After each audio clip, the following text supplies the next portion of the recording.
Careful, that sketchy-looking orc could be a very bored government spy.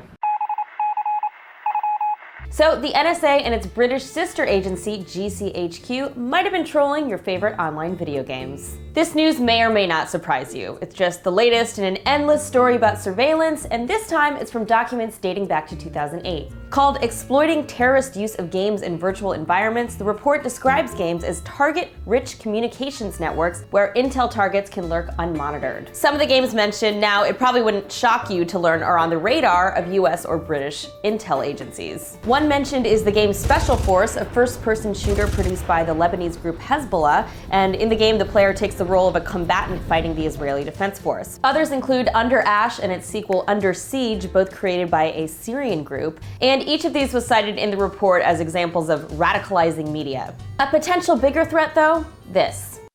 I just got a canoe for no reason because I'm bored.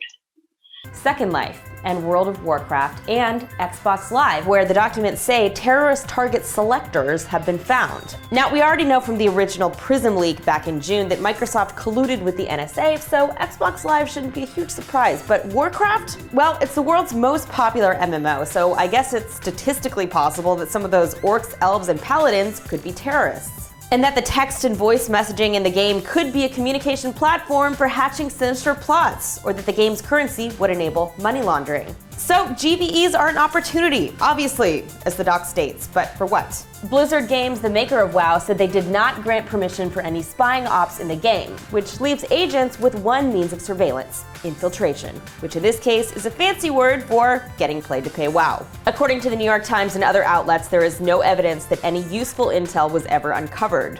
And for what it's worth, that sense of futility was echoed by some on Warcraft forums, like one gnome warlock who writes, "I feel sorry for the poor computer program that's forced to decode everything going on in Goldshire." As always, let me know what you think on Facebook, Twitter, Google, or VK, all at Annie Gauss, where you can also send me story ideas or feedback. And don't forget to sign up for a free Netflix trial at netflix.com/WTBD, where you can support the show too. Thanks for watching.